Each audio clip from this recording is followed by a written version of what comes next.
자, 우리 지난주부터 성자 하나님에 대한 고백을 살펴보고 있습니다. 엄연히 말하자면 성자 하나님은 우리가 하나님의 자녀됨과는 좀 다른 하나님의 친아들이시죠. 그죠? 하나님의 친아들. 이걸 조금 어려운 말로 뭐라고 불렀죠? 독생자라고 불렀습니다. 독생자라고 하는 것은 그냥 외아들이다, 유일하신 아들이다, 그런 의미에 국한되지 않고 독특한 방식으로 존재하시는 아들이다 라고 그렇게 우리가 듣고 배운 적이 있습니다.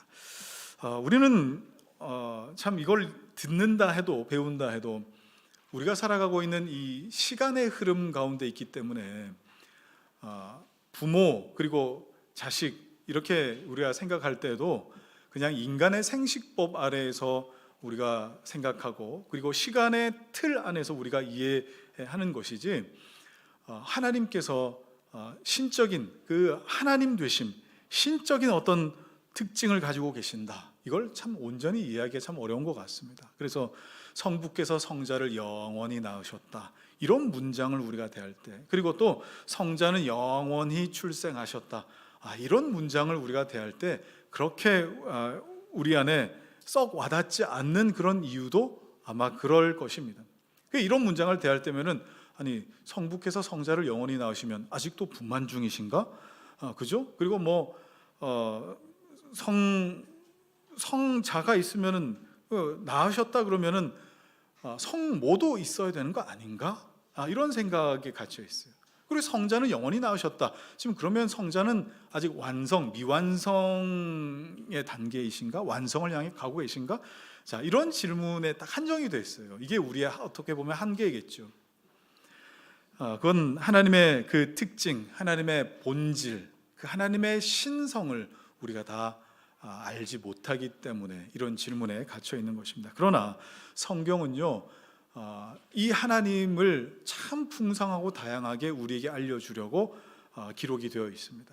물론 성경에 처음부터 끝까지 다 읽으면 하나님을 다 알았다라고 할 수는 없겠습니다. 그러나 그럼에도 불구하고 성경에서 우리 성부 하나님을 알고 그 앞으로 나아가는데 전혀 부족함이 없다는 고백을 할 수 있도록 만드십니다. 그리고 심지어 말씀의 본체이신 예수님이 이 땅에 사람의 몸을 입고 우리처럼 되셔서 우리의 말을 쓰셨고 우리의 육체를 가지셔서 아버지 하나님께로 나오는 것이 어떤 것인가, 하나님 나라가 무엇인가 하는 것을 우리 가운데 잘 보여주셨어요. 그래서 성경에는 이렇게 뚜렷하게 보여주신 성자 예수님에 대한 예언도, 그리고 성자 예수님의 말씀도 충만했던 것입니다. 지난 시간 우리 히브리 7장 3절 말씀을 통해서 성자 예수님의 좀 특징이라 그럴까요? 그런 걸 봤어요. 뭐라고 봤습니까? 그분은 부모도 없으시고 출생한 날도 없으시고 또 족보도 없으시고 또 그리고 끝날도 없으시다, 그리고 항상 있으시다라고 하는 그 표현을 담아서 우리가 성자 하나님을 이해하려고 했습니다. 자, 그러니까 예수님은 하나님이시기 때문에 영원 중에 항상 있으신 분이시지 성부에게서 태어나셨다, 이런 우리 문장을 썼기 때문에 태어나기 전에는 없으셨던 거 아닌가, 이렇게 생각하면 안 된다라고 제가 말씀드렸어요. 성부에게서 태어남이라고 하는 이 말은 태어나기 전에 없었다는 말이 아니라 그분이 하나님이시다라는 그 말을 이렇게 표현한 것이다라는 것을 우리 잘 기억해야 됩니다. 그런데 참 많은 경우에 우리 성도님들이 이런 어떤 좀 헷갈리는 지점이 있으신 것 같아요. 뭐냐면 하나님이라고 하는 용어에 대해서, 하나님이라고 하는 용어는 성부 하나님만을 가리키는 것처럼 느끼시는 거예요.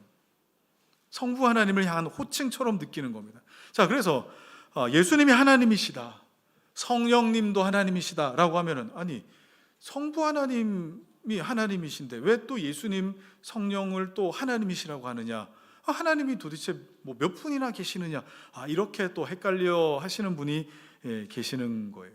여러분은 어떠세요? 여러분은 하나님이라고 하는 이 호칭이 누구를 지칭하는지 여러분 아십니까? 하나님이라고 하는 이 단어는요, 구약의 엘로힘이라고 하는 이 단어, 이 말에서 번역된 우리말입니다. 우리말. 그죠? 그래서 이 엘로힘이라고 하는 이 말, 이 히브리 말이 우리말로 번역될 때에 우리나라 민족 정서는 신관 자체가 하늘에 계신 분이라고 하는 그 의미가 강해서 처음에는 하늘님이었어요. 하늘님이 그 리을이 탈락되고 하느님으로 되었죠. 그래서 천주교에서나 그리고 또 공동 번역 성경에서는 하느님으로 이렇게 번역되어서 씁니다. 그러나 우리 개신교에서는 하나님은 하늘에만 계신 분이 아니라 온 천하에 계신 오직 한 분이신 유일하신 분이시다라고 하는 의미에서 하나님이라고 그렇게 표현을 합니다.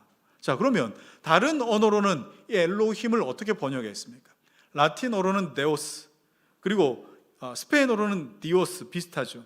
그리고 중국어로는 상제라고 이렇게 하지만 사실 샹띠라고 그렇게 읽어야 합니다. 일본어는 카미사마 또는 창조주를 뜻하는 치쿠리누시, 영어로는 대문자 G를 써서 God, 그리고 이슬람권에서는 알라 이렇게 번역을 해서 씁니다.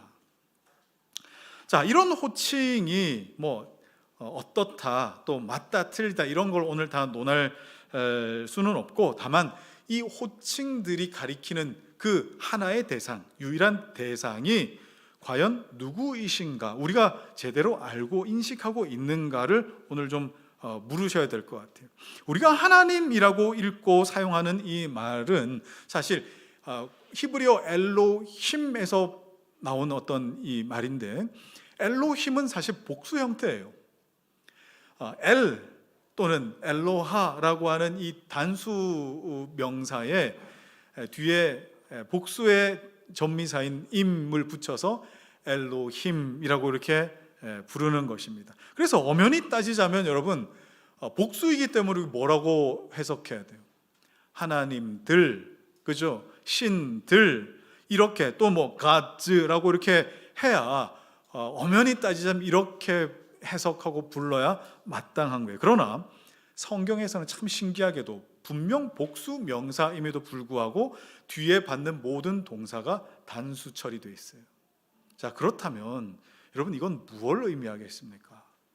하나님이라고 하는 이 대상, 우리가 엘로힘이라고 부르는 이 대상은 정말 본질적으로는 하나이시고 서로 다른 위격을 가지고 계신 삼위 하나님이시지만 우리의 언어로 다 담아낼 수 없는, 그래서 저 언어를 파괴하면서까지 하나님을 표현하려고 했던 그런 모습을 우리 저 단어에서조차 발견할 수 있는 거 아니겠어요?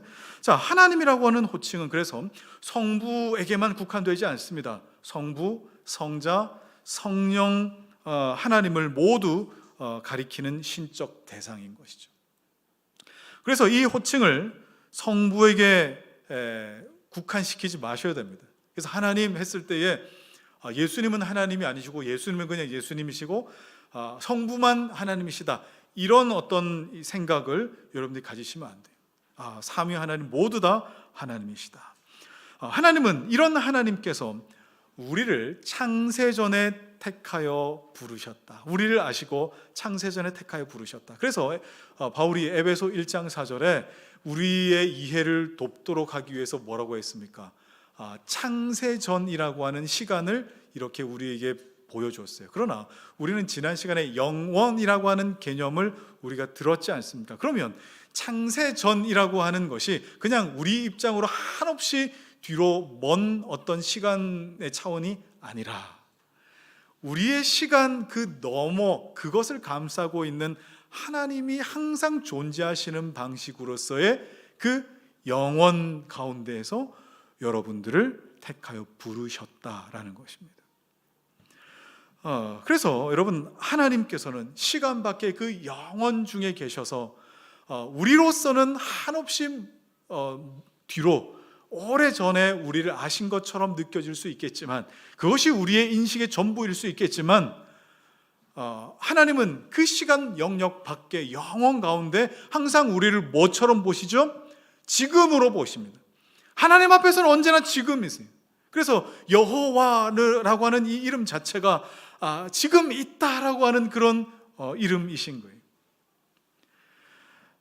여러분이 모태신앙인이시든 또 아니면 뒤늦게 신앙생활 하셔서 이제 신앙생활을 하신 지 얼마가 안 되신 분이시든 나는 이제 신앙생활했다, 아니면 뭐 오래전부터 나는 하나님을 알았다, 여러분, 우리 하나님 앞에 그렇게 말할 수 없는 것은 하나님께서 우리의 시작과 우리의 마침, 우리의 시간 가운데 계신 분이 아니라 그 시간을 아우르시는 영혼 가운데 우리를 보시기 때문에 항상 우리의 존재는, 여러분의 이름은 하나님 앞에 언제나 지금이십니다. 지금 여러분을 부르시고, 지금 여러분을 설득하시고, 지금 여러분에게 하나님을 알려주시고, 지금 여러분을 구원으로 이끌어 가시는 분. 여러분, 이런 하나님이, 이 놀라운 하나님이 그 언젠가 인간의 육체를 입고 지구상에 오셨다라고 하는 이 사실이 여러분 놀라운 사실 아닙니까? 어마어마한 충격적인 사실 아닙니까? 이 사실을 그냥 객관적으로도 한번 생각해 보십시오. 이게 얼마나 놀라운 사실인가. 지난 시간에 남미 한 부족에 전해져 내려오는 그 전설 같은 이야기, 개미가 된 사람 이야기, 이런 이야기 제가 해드렸지만 그것으로도 성자께서 성육신하셨다는 것을 다 표현할 수 없을 만큼 크고 놀라운 사건인 것입니다. 그래서 수세기 동안에 아니 어떻게 하나님이 사람이 되시느냐, 성자께서 성육신하신 이 사건에 대해서 사람들 사이에 많은 주장과 논쟁이 있었던 것이 사실입니다. 그래서 어떤 사람들은 어떻게 하나님이 사람이 되느냐, 그것이 아니라 구약에서는 여호와 하나님이셨던 분이 신약에서는 사람처럼 보이셨고, 그리고 지금은 성령 하나님으로 우리에게 나타나신다, 이렇게 이해를 했어요. 이걸 세대주의자들이라 부릅니다. 하나님 그렇게 역사하지 않으십니다. 또 어떤 사람들은 하나님의 영이 신약 그 어느 때에 목수에게 들어가셔서 임하셔서 그 목수가 메시아 사역 잘 감당하다가 십자가 위에 돌아가실 때에 하나님의 영이, 여호와의 영이 떠나버리셨다. 그리고 시간과 세대를 지나갈수록 메시아 역할을 감당할 숙주를 계속 옮겨 다니시면서 지금까지도 하나님은 나타나신다, 이렇게 주장을 하기도 하죠. 여러분, 여기에서 뭐가 생깁니까? 이단 사이비 교주가 생기는 거예요. 그걸 양자론이라 부르는데 여러분 이제 조금 있으면 배우실 겁니다. 우리는 그렇게 성자를 이해하지 않습니다. 성자는 참 하나님이시고 완벽하게 우리와 같은 사람, 오장육부를 다 갖고 계시며 느끼시며 배고프면 드시기도 하셨던 그런 사람이셨다라고 우리는 믿는 것입니다. 그래야 초월하신 하나님께 인도하기 위하여 우리 가운데 내재하신 하나님이 되시는 것이죠. 여러분, 이 원리는 지금도 계속된다고 말씀드려요. 어떻게요? 인간 설교자를 단위에 세우셔서 하나님의 말씀이 나에게, 말씀이 육신의 우리 가운데 거하시는 것을 설교 시간에 누리게끔 하신 것이 바로 하나님의 초월이 내재하게끔 하시는 성육신의 원리가 여전히 지금도 계속되는 그 은혜를 우리에게 주시는 것입니다. 이게 바로 우리의 믿는 바, 곧 유일하신 아들이라고 하는 것에 담겨 있는 내용. 자, 오늘은 그 고백에 이어서 예수께서 주와 그리스도가 되신다는 이 고백을 한번 살펴보도록 하겠습니다. 자, 성경에는요, 주, 그죠? 그리고 주님이라고 하는 표현들이 많은데, 특별히 신약에서 예수님을 향하여서 주님, 주는 그리스도시요, 주는 위대하십니다, 이런 표현들이 굉장히 많이 나옵니다. 그런데 이것이 그냥 단순히 주인이 있고 종이 있는데 주인의 자리에 계시는 분이십니다, 이 정도 차원이 아니에요. 제가 이걸 먼저 말씀드린 이유는 뭐냐면, 구약 시대의 이스라엘 백성들, 유대인들에게는 10계명 제3계명 여호와 하나님의 이름을 망령되게 부르지 말라 하는 것을 유대인들이 철저하게 지키기 위해서 여호와라고 하는 4글자가 있습니다. 좀 독특하게 생긴 글자가 있어요. 여러분 그림을 보시면 아시겠지만 저걸 읽을 수도 없어요. 저걸 어떻게 읽겠습니까? 그래서 저거를 유대인들이 원래는 읽을 수 있었겠지만 제3계명을 근간으로 저 이름이 글자로 나오면은 일부러 읽지도 않았어요. 왜냐하면 저 이름을 입에 담는 순간 이름이 더럽혀진다 생각했기 때문에 저 이름이 나오면 항상 뭐라고 호칭을 했느냐, 아도나이라고 불렀습니다. 그리고 신약 시대에 구약의 여호와 하나님의 어떤 말씀에 관하여 인용할 때면 이것을 그냥 주, 헬라어로 퀴리오스라고 그렇게 차용을 해서 썼어요. 자, 그러니까 신약 시대 예수님을 향해서 주라고 고백하는 것은 그냥 뭐 예수님 듣기 좋으라고 아니면 뭐 이렇게 높이는 표현으로서의 호칭이 아니라 예수님은 여호와 하나님이십니다 라는 어떤 고백까지 담겨 있는 호칭이 바로 주라고 표현하는 거예요. 자, 그러니까 베드로가 주는 그리스도시오 라고 했을 때에 예수님 깜짝 놀라셨죠. 네가 어떻게 그걸 알았니? 라고 그렇게 깜짝 놀라셨어요. 자, 그렇다면 여러분이 예수님을 향해서 우리가 기도할 때 주여라고 그렇게 부르짖으며 기도한다거나 아니면 주님이라고 이렇게 부르는 것은 단순히 호칭상 경어를 쓰는 어떤 호칭이 아니라 예수님은 바로 이 천지 만물을 창조하신 창조자 하나님이시고 지금도 이 땅에 그리고 내 인생을 주관하시는 주인 되시는 주권을 가지신 하나님이시다라고 하는 고백이 담겨 있는 거예요. 자, 그런데 한번 생각해 보십시오. 여러분의 인생을 누군가가 주관한다라고 하면 여러분 편하세요? 편하시냐고. 내 인생에 주인이 있다 그러면 여러분 편하세요? 저는 최근에 이런 일을 겪었습니다. 이 주권이 나를 얼마나 좌우하는가를 깨달았어요. 뭐냐면 저희 집에 물론 이제 본인의 명의로 된 집에 사는 분들도 계실 겁니다. 그런데 저처럼 제 명의가 아닌 다른 사람의 명의로 된 집에 그 집을 빌려서 사는 그런 분들도 많을 거 아닙니까? 자, 그런데 저희 집에 좀 하자가 좀 있어가지고 관리실에 전화를 했어요. 이만저만한 하자가 있는데 와서 좀 봐주시죠. 그랬더니 이제 관리실 직원이 왔어요. 그래서 이런 하자를 좀 보더니 이렇게 이야기를 하는 겁니다. 이거 하자가 맞는데 이 부분은 우리 입주자분 퇴거하실 때에 문제 삼지 않을 테니까 그냥 쓰세요. 그냥 쓰시라 그러더라고요. 그래서 아니 뭐 이런 거 하는데 제가 뭘 말할 수가 없었어요. 왜 말할 수 없었어요? 제가 주인이 아니니까요. 거기에 다 대고 아니 뭐 시공을 이렇게 해놓고 사람을 살라고 하느냐 이렇게 말을 할 수가 없었어요.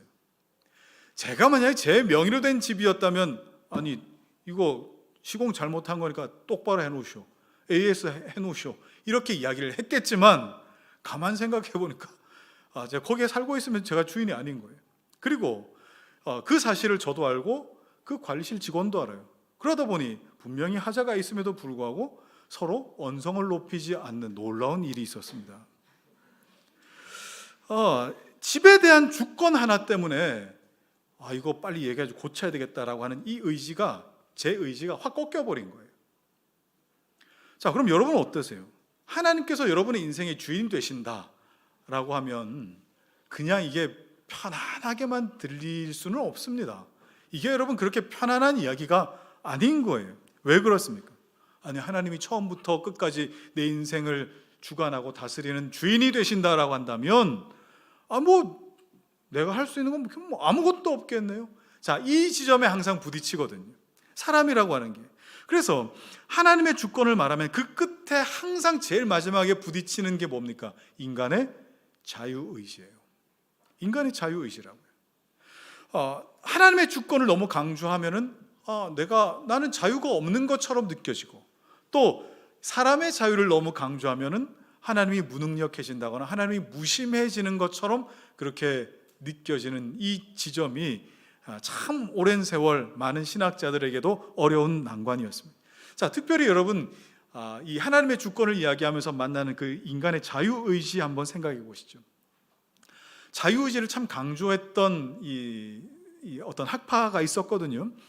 알미니안들이었습니다. 알미니안. 이 사람들은 어떤 사람들이었냐? 간단히 말하면 하나님이 구원을 베풀기 위해서 여러 은혜의 어떤 장치들을 이렇게 마련해 놓으셨어요. 하나님이 이렇게 마련해 놓으실 때에 우리가 어릴 때 돌잔치 때 돌잡이 하는 것처럼 자, 어느 것 잡을래? 이거 잡아야 돼 하고 우리가 손을 내밀어 하나님 베푸신 것을 잡아야, 그래야 우리가 하나님의 은혜를 누리고 구원받는다라고 하는 것. 그러니까 하나님의 의지와 그리고 미력 하나마 사람의 의지가 합쳐져야 구원이 이루어진다, 기적이 일어난다 라고 믿는 사람들이 알미니안들이에요. 그런데 이 알미니안들이 우리에게 있는 그 죄에 대한 하나님의 심판에 대해서 불만이 많았어요. 어떻게 이야기했느냐? 아니, 하나님께서 인간에게 죄에 대한 책임을 물으시는데 그건 인간에게 자유의지가 있다는 걸 인정하셨기 때문에 죄를 물으신 거 아닙니까? 만약에 우리에게 자유의지가 없는데 하나님이 처음부터 끝까지 우리의 자유의지 없이 하나님이 처음부터 끝까지 전부 관여하신다면 우리가 범죄한 것에 대해서 우리에게 책임 물으시면 안 되죠? 이렇게 이야기를 한 거예요. 여러분, 그럴듯하지 않습니까?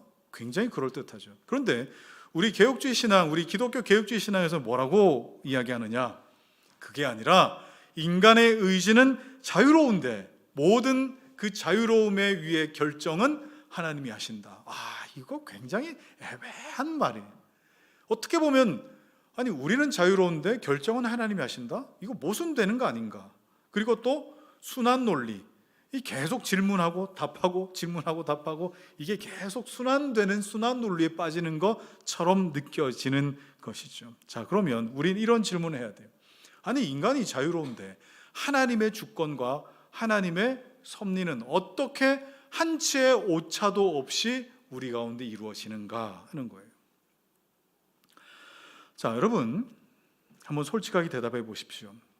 여러분의 배우자를 만날 때 하나님의 주권이 나를 등 떠미셔서 만나셨어요? 아니면 여러분이 좋아서 만났어요? 솔직하게 얘기해 보세요. 하나님께 등 떠밀려서 만나셨어요? 아니면 좋아서 만나셨어요? 여러분 다 좋아서 만난 거잖아요. 자꾸 하나님 핑계 대지 마세요. 여러분 뭐 어쩔 수 없이 여러분이 좋아서 만난 거 아닙니까? 콩꼽을 씌워가지고, 그죠? 자, 그런데 사람이 다 그렇습니다. 사람은 누군가의 강요로 의해 선택하고 그렇게 살아가는 것이 아니라 자신이 그냥 원하는 것을 자발적으로 선택하는 거예요.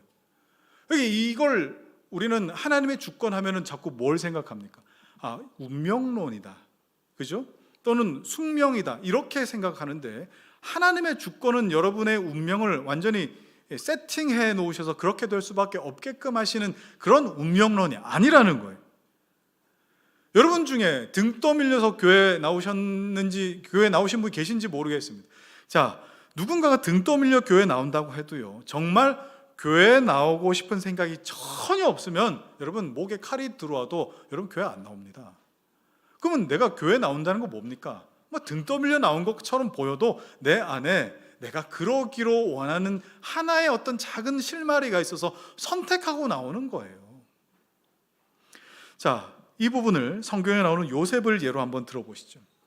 자, 요셉이 아버지의 심부름으로 형들이 일하는 곳을 다녀오라는 그런 어떤 이 명령을, 심부름을 받고 이제 떠납니다. 그런데 성경을 보시면 요셉이 그렇게 뭐 생각 없는 사람이 아니에요. 굉장히 사리 분별이 분명하고 상황 판단이 빠른 사람이에요. 그죠? 자, 그런 사람이 아버지가 시켰기 때문에 아무런 생각도 없이 순진하게 그냥 형들이 있는 곳으로 갔다가 거기서 형들을 만나서 해코지를 당했다. 우리 이렇게 볼 수 없습니다. 요셉은 아버지의 심부름을 듣고 형들에게 갈 때 이거 분명히 쉽지 않겠다, 분명히 이렇게 예상했을 거예요. 어떻게 할 수 있습니까? 자, 평소 형들이 하는 이 행동이나 그 모습들이 그냥 요셉이 사랑받고 그리고 뭐 요셉이 꾼 어떤 꿈 때문에 요셉을 질투하고 이 정도가 아니었거든요. 어떤 차원이었어요? 야곱에게는 유일하게 딸이 하나 있었습니다. 디나라고. 그런데 그 세일 땅에 거하면서 시장에 놀러 갔다가 그만 하몰의 아들 세겜에게 몹쓸 짓을 당합니다. 이후로 요셉의 형들 중에 둘째 형, 셋째 형, 레위와 시므온이죠. 시므온과 레위가 이 자기 누이의 결혼을 빌미로 해서 어떻게 합니까? 그 세겜의 부족의 남자들을 모조리 다 칼로 다 도륙합니다. 굉장히 끔찍한 일이 일어났어요. 자, 이거는 그냥 우발적으로 아니 어떻게 우리 누이에게 이래? 하고 갑자기 그냥 뚜껑이 열려서 우발적 범행이 아니라 철저하게 계획된 범죄였다고요. 자, 이런 어떤 상황 가운데 요셉이 저기에서 걸어옵니다. 형들이 양을 치고 있는 중에 요셉이 걸어오는 걸 보고 갑자기 뚜껑이 열려가지고 요셉이 온다, 죽여버리자, 이렇게 했다기보다 요셉이 오는 걸 보면서 어떻게 요셉을 죽일지에 대해 형들이 10명의 형들이 모여서 공모하기 시작합니다. 성경에 보면 그렇게 나와 있어요. 근데 장자였던 루벤이 죽이면 안 되지, 우리 동생이 어떻게 죽이냐, 죽이지는 말자, 이렇게 이야기를 해요. 그런데 넷째 형인 유다가 뭐라고 합니까? 죽이지는 말고 그러면은 팝시다, 상인들한테 팝시다, 이렇게 된 것이죠. 자, 이렇게 요셉의 이 인생이 이렇게 우여곡절이 있게 되는데, 형들을 생각에는 하나님께서 꿈을 꾸게 하신 그 꿈, 하나님의 주권이 펼쳐진다 하더라도 요셉만 없으면 이건 뭐 물거품 되는 거 아닌가, 그런 생각을 했을지도 몰라요. 그래서 치밀하게 계획을 세우고 요셉을 없애고 그 증거, 그 채색옷에 피까지 묻혀서 아버지에게 보여주는 완전 범죄를 노렸단 말이에요. 그러나 그들은 그렇게 하고 싶어서 했지만 하나님의 주권이 변하여졌었습니까? 하나님의 계획이라는 것이 틀어졌습니까? 한 번도 틀어짐 없이 하나님의 계획은 이루어지는 거예요. 그런데 이걸 우리는 뭐라고 표현하고 싶어 합니까?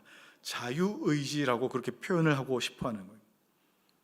우리가 생각하는 자유의지는 뭡니까? 짬뽕이 있고 짜장면이 있는데 우리는 이것도 선택할 수 있고 저것도 선택할 수 있는 중립적 능력을 갖고 있다라고 생각하는 것이 자유의지죠.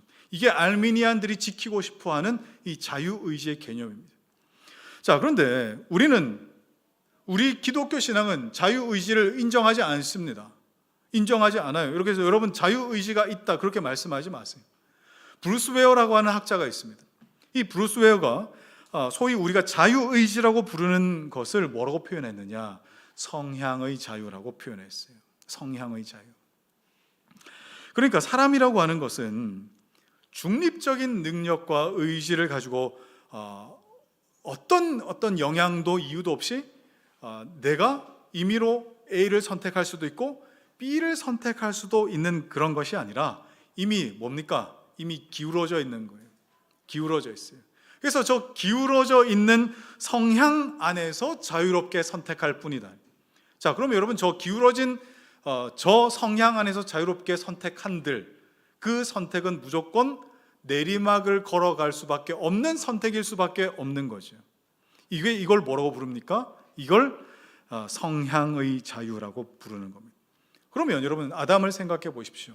아담과 하와가 처음에 선악과를 범한 것도 먹을 수도 있고 안 먹을 수도 있는 그 소위 우리가 말하는 그 중립적 능력을 지킬 수 있는 그 자유의지에서 선악과를 선택했다라고 할 것이 아니라 그 이전에 이미 내 마음 안에 내 영이 하나님께 반기를 들고 하나님의 기뻐하시는 자리에서 이탈하기로 마음을 먹어서 이미 기울어진 성향과 의지를 가지고 선악과를 바라보니 먹음직도 하고 모함직도 하고 탐스럽게 생겨서 범한 것일 뿐입니다. 그래서 기울어진 성향 안에서의 자유인 거예요. 그래서 우리는 자유의지를 말하지 않습니다. 자유의지, free will이 아니라 이 성향의 자유, 그 기울어진 성향, 어디로 기울어져 있는가 안에서의 자유를 의미하는 거예요. 성향의 자유. 자, 그러면 여기서 우리 조금 더 나아가 보시죠. 우리가 예수를 믿을 때 거듭나서 예수의 생명을 우리가 얻는다. 자, 거듭난다라고 하는 것이 여러분 어떤 의미겠어요? 성령으로 거듭난다. 제가 설교 때 자주 말씀드리듯이 우리 영혼의 기능이 고장이 났는데 거듭나면 그 기능이 다시 회복되어 제 기능을 발휘한다. 자, 그러면 오늘 우리가 나눈 이 말씀을 근간으로 해서 그 맥락으로 이해를 한다면 어떤 의미가 있습니까?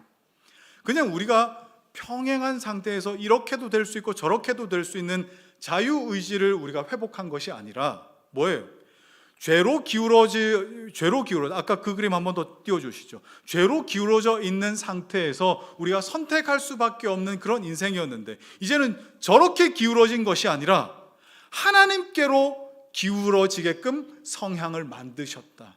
하나님을 향해 내 의지가 기울어지게 하셨다. 하나님을 향해 내 방향, 내 인생의 방향이 기울어지게 하셨다. 이게 뭐예요? 이게 거듭남이라고요. 이건 사람이 어떤 힘으로 능으로 되는 것이 아니라 하나님께서 순식간에 우리의 인생을 그렇게 기울여 내시는 거예요.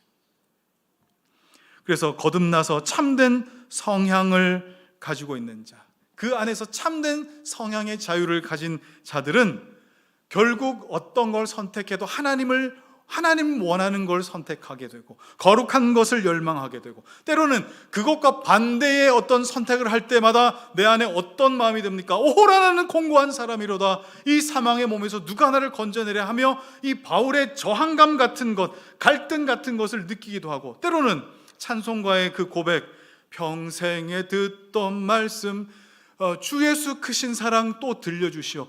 하나님의 말씀을 더 사모하는 것처럼, 갈급해하는 것처럼 그 선택이 나타날 때가 있단 말이죠.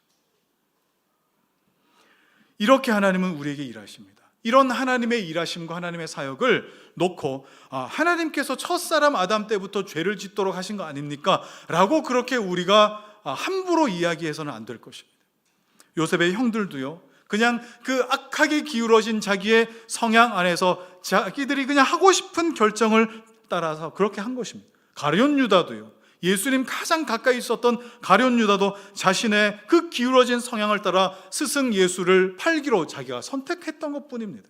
마귀는 그럼 무엇을 했을까요? 마귀는 그걸 기울어지게 만드느냐? 아니요, 마귀가 기울어지게 만드는 것이 아니에요.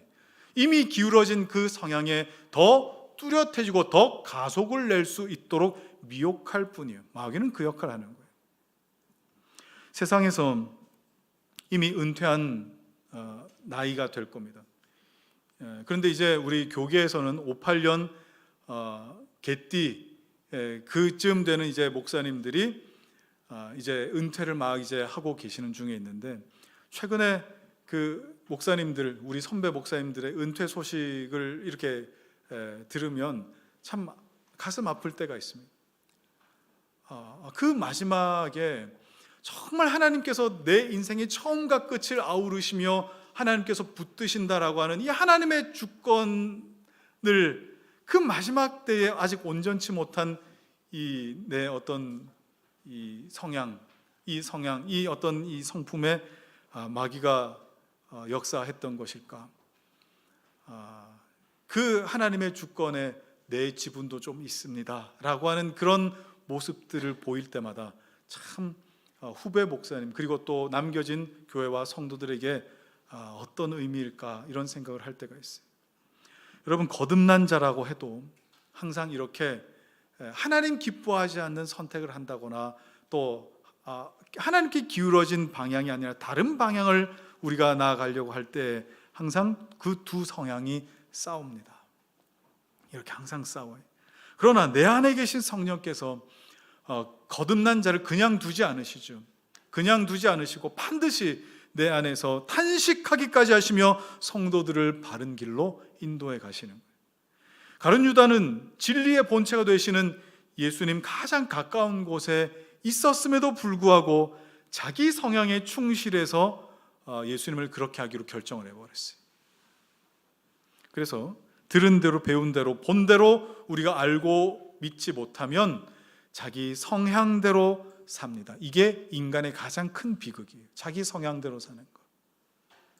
그래서 제가 자주 말씀드리듯이 내 인생 왜 이래요? 이렇게 사실 외칠 수 있는 자가 참 복된 자예요. 왜 그렇습니까?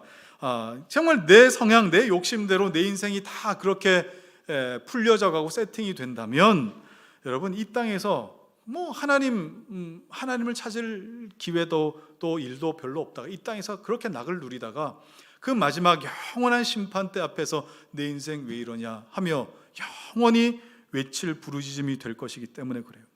그래서 내 뜻이 아니라 정말 하나님 뜻대로 되는 것, 하나님의 주권 아래 붙잡혀 사는 것, 이것이 여러분에게 가장 큰 은혜임을 여러분 믿으시기 바랍니다. 이것이 바로 예수를 주로 고백하는 자들의 고백이에요. 자, 이제 우리 그리스도에 대한 고백으로 한번 넘어가 봅시다. 자, 그리스도는 이 헬라어입니다. 헬라어로 크리스토스라고 하는데 이 히브리어 메시아흐라고 하는 이 히브리어를 헬라어로 이렇게 번역해 놓은 말이 됩니다. 그래서 메시아나 그리스도는 같은 이 의미인 거예요. 어떤 의미입니까? 기름 부음 받은 자. 그런데 구약의 기름 부음 받은 자들은 딱 세 부류입니다. 누가 있습니까? 왕이요, 제사장이요, 선지자가 있습니다.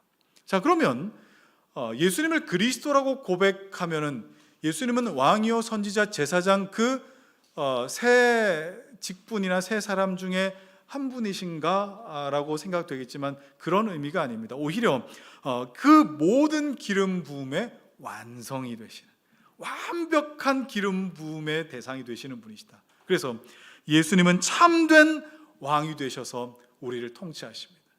여러분, 이 고백이 있으셔야 돼요. 여러분이 그리스도라고 고백하면 예수님은 참된 왕이셔서 나를 다스리십니다. 예수님은 참된 제사장이셔서 내 죄를 속하여 주십니다. 예수님은 참된 선지자가 되셔서 아버지 하나님을 나에게 보여주시고 들려주십니다. 이런 고백이 예수는 그리스도라고 하는 이 고백에 담겨 있는 것이죠. 자, 요한복음 20장 31절 말씀 읽겠습니다. 시작. 오직 이것을 기록함은 너희로 예수께서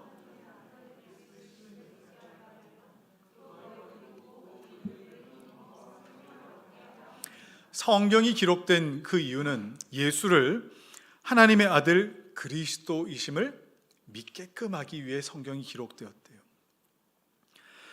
그러면 기독교 신앙의 핵심이 바로 그것입니다.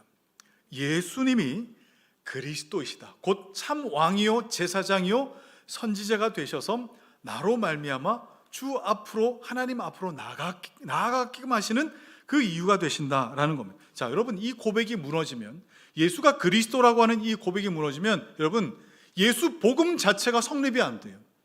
교회는 왔는데 그 교회 오는 것 자체가 여러분, 이건 그냥 일주일에 종교 행사 하루 치르는 것밖에 되지 않습니다.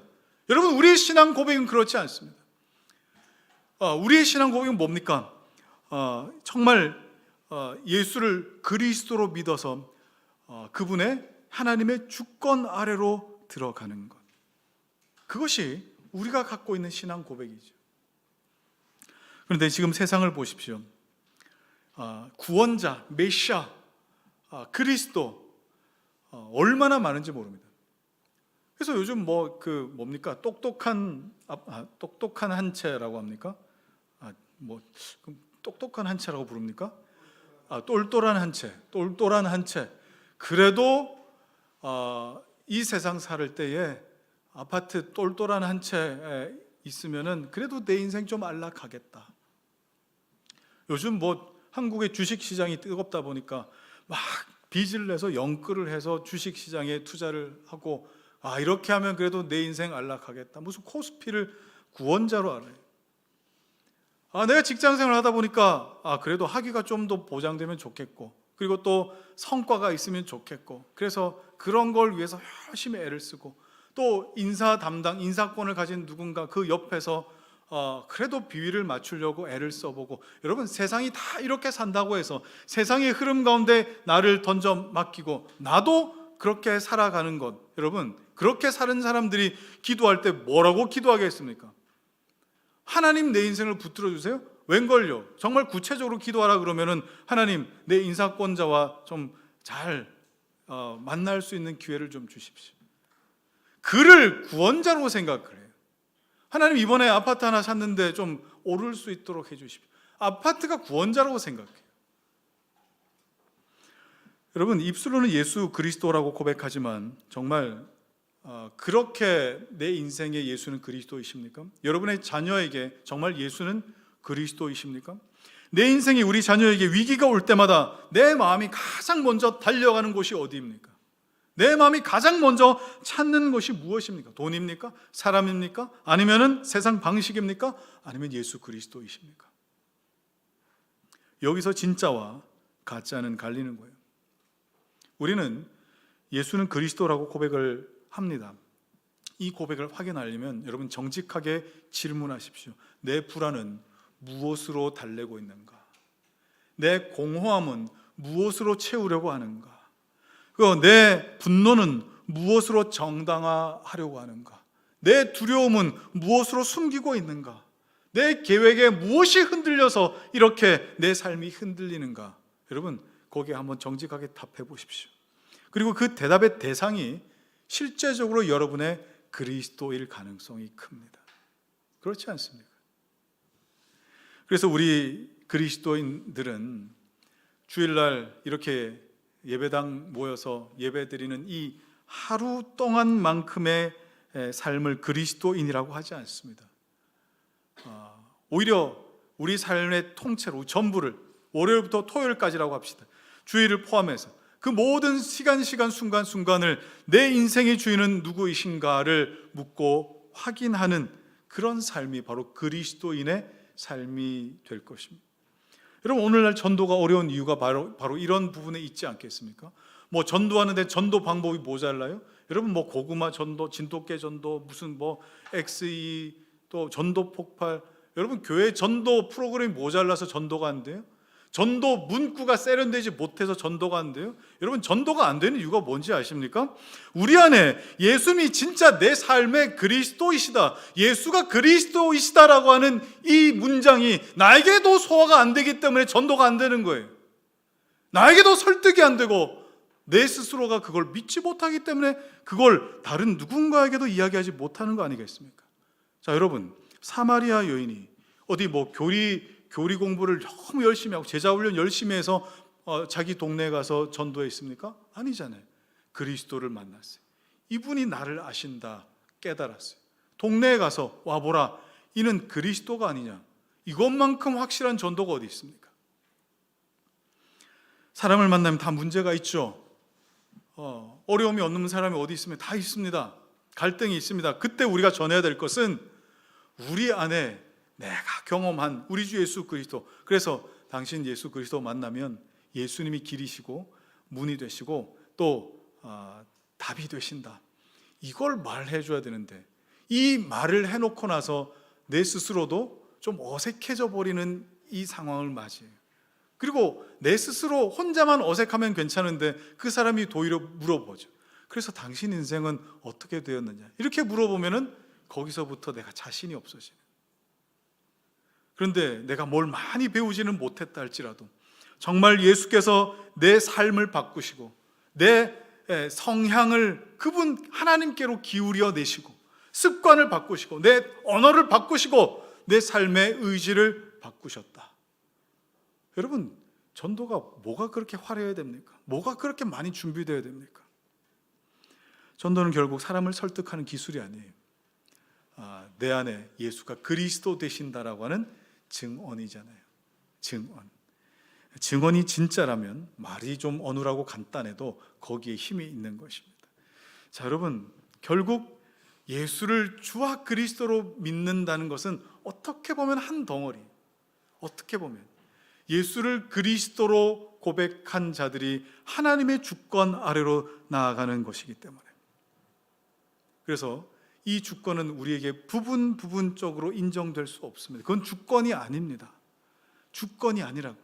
우리 삶의 중심, 아니 전부를 아우르시는 그 하나님의 주권, 그리고 그 안에서 그리스도라고 고백하는 그것이 우리 삶을 이끌어 나가고 채워나가는, 이것이 저와 여러분들 향해 그리스도인이라고 부를 수 있는 유일한 근거가 되신다는 것을 여러분 믿으시기 바랍니다. 이제 말씀 정리하겠습니다. 자, 오늘 우리가 붙든 고백 분명하죠? 예수님은 주와 우리의 그리스도 되십니다. 예수님, 이 주와 그리스도 되신다는 이 고백이 그냥 우리 지식으로만 머물면 우리 신앙의 참고사항 정도밖에 안 될 것입니다. 그러면 이건 모래 위에 세운 집과 같아서 어김없이 어려움이 몰아치면은 금방 흔들려 버리고 무너져 버리죠. 그러나 정말 예수가 주와 그리스도 되신다, 예수님께서 내 인생을 붙드신다 라고 하는 이 고백이 우리에게 선명하다라고 한다면, 여러분, 언어가 달라지고요, 습관이 달라지고 표정이 달라지고 우리의 선택하는 그 결정 자체가 달라져요. 왜 그렇습니까? 예수님이 정말 우리의 삶의 주가 되시고 우리를 구원하실 왕이요, 제사장이요, 선지자 그리스도가 되시기 때문에 그래요. 여러분, 잔소리가 사람 바꾸는 거 아닙니다. 그리스도가 사람 바꾸는 것입니다. 그래서 여러분 항상 이렇게 기도하십시오. 주님, 제가 예수님을 교회에서만 그리스도로 섬기는 일이 없도록 해주십시오. 교회에 와서만 그리스도인 되는 일이 없도록 해주십시오. 나의 평생의 내 삶의 모든 영역에 주님만이, 예수님만이 나의 주인이시고 나의 그리스도 되신다는 것을 나의 평생에 고백하게 해주십시오. 여러분, 이렇게 기도하며 하나님 앞에 나아가시는 귀한 신앙 고백자들이 되시는 여러분 다 되시기를 주의 이름으로 축원합니다. 우리 함께 찬양할까요? 슬픈 마음 있는 자, 몸과 영혼 병든 자, 누구든지 부르시오. 예수 이름 부르시오. 그 이름을 믿는 자, 그 이름을 부르는 자, 그가 어떤 사람이든 그는 구원어. 2절 고백합시다. 은과 금 내게 없으나, 은과 금 내게 없으나 나 가진 건 너에게 주니, 능력의 이름 예수라. 그 이름을 붙드시오. 그 이름을 믿는 자, 그 이름을 외치는 자, 그가 어떤 사람이든 그는 주의 영광 보리라.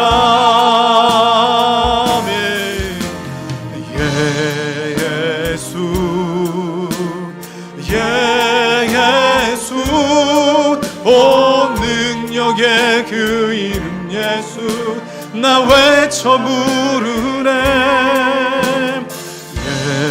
예수, 예수, 오 구원의 그 이름 예수, 나 외쳐 부르네. 예수 그리스도의 우리에게 주신 영광의 이름, 우리에게 주신 영광의 이름, 나 어찌 잠잠하리. 세상에 크게 외쳐 부르리. 나의 주 예수 그리스도. 예수, 예수, 예수, 예수, 오 능력의 그 이름 예수, 나 외쳐 부르네. 예수, 예수, 오 구원의 그 이름 예수, 나 외쳐 부르네. 예수 그리스도.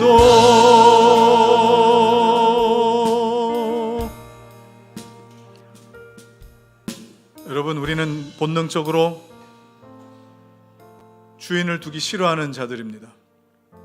여러분은 어떠셨습니까? 오늘 말씀을 듣고 예수를 주라 고백하는 이 고백이 나에게 편안함으로만 다가오십니까? 나에게 또 다른 주인, 아니 그분이 유일한 주인이라는 이 사실에 여러분 안심이 되십니까? 아니면 내가 내 인생을 내 뜻대로 살지 못할 것 같다라는 답답함 같은 것이 느껴지십니까? 정말 하나님께서 나의 죄된 성향을 하나님께로 기울여 내셔서 거듭나게 하신다면 여러분, 하나님이 주인 되신다는 것이 얼마나 큰 위로입니까? 여러분이 경제생활, 경제활동하며 이 세상에 필요한 물질을 얻는 것 하나님 왜 모르시겠습니까? 여러분이 자녀를 키우며 이 자녀의 마음을 쏟고 내 전부를 쏟아가며 자식들을 키워가고 있는 것 왜 모르시겠습니까? 내 남은 인생 하나님 앞에 어떻게 살아내야 할까? 이 질문을 하나님 왜 모르시겠습니까? 이때 여러분 신실하게 고백하십시오. 하나님 나의 주인이십니다. 예수는 나의 주가 되시고 나를 구원해내신 나의 참된 왕이시며 나의 죄를 속하여 주실 참된 제사장이시며 내가 하나님을 알 수 있도록 선명하게 만드실 참된 선지자가 되시는 그리스도이십니다. 여러분, 우리가 신앙 고백할 때마다 이 아름답고 풍성한 고백을 담아 하나님 앞에 나갔으면 좋겠습니다. 여러분의 인생이 예수를 주와 그리스도로 고백하고 믿고 살아가는 신실한 신앙 고백자들 되기를 소망하면서 이 시간 주여 한번 부르고 같이 기도하며 나가겠습니다. 주여, 할렐루야. 주신 아버지 하나님, 주님의 이름을 높여드립니다. 하나님, 내가 내 인생 순간순간마다 아버지 하나님이여 그냥 내가 원하는 것을 행하고 내가 기뻐하는 것을 선택하며 하나님의 아버지는 어떤 주권을 인정하지 않는 하나님 그런 나의 어떠함들이 참 많이 있습니다. 그러나 하나님, 나의 성향을 바꾸시며 나의 인생의 의지와 방향을 하나님께로 바꾸어 주셔서 하나님, 내가 결국 하나님을 선택하게 하시며 하나님 기뻐하시는 하나님의 길로 가게 하시며 나의 의지가 하나님으로 말미암아 기뻐할 수 있는 하나님 그런 하나님의 사람이길 소망합니다. 하나님, 나의 주인이십니다. 예수 그리스도 나의 주님이십니다. 하나님, 나의 시작과 끝을 아시는 분이십니다. 이 하나님께 나의 인생을 맡겨드리며 하나님, 주님만이 나의 왕이시며 선지자이시며 제사장이심을 고백하는 자들마다 아버지 하나님이여 정말 이들의 인생을 통하여 우리 주 예수 그리스도 아버지 하나님이여 살아계신 하나님의 은혜가 나타날 수 있도록 도우시며 하나님, 이 세상을 살아갈 때에도 빛처럼 소금처럼 살아간다는 것이 무엇인지, 주를 위하여 살아가는 인생이 무엇인지, 이 고백, 신실한 고백 위에 하나님 주의 교회를 세워 주시옵소서. 주의 교회를 세워 주시옵소서. 그런즉 이스라엘 온 집은 확실히 알지니 너희가 십자가에 못 박은 예수를 하나님이 주와 그리스도가 되게 하셨느니라. 하나님 아버지, 예수는 하나님의 독생자요 우리의 주와 그리스도가 되심을 오늘 우리가 하나님 말씀을 들으며 깨달았습니다. 하나님, 이 풍성한 은혜가 하나님 우리의 삶에 넘칠 수 있도록 도우시고 우리가 이 신앙 고백, 예수를 주와 그리스도로 부르고 고백하고 외칠 때마다 하나님, 이 안에 담긴 이 아름다운 이 고백과 이 삶이 나의 삶이 될 수 있도록 하나님 긍휼히 여겨 주시옵소서. 이제는 우리 주 예수 그리스도의 은혜와 하나님의 사랑과 성령의 교통하심이 예수를 주와 그리스도로 믿고 고백하고 그 앞에 내 인생을 드리기를 소망하는 사랑하는 성도들 머리 위에 저들의 가정과 생업과 자녀들과 주의 몸된 교회 위에 이제로부터 영원토록 함께 있을지어다. 아멘.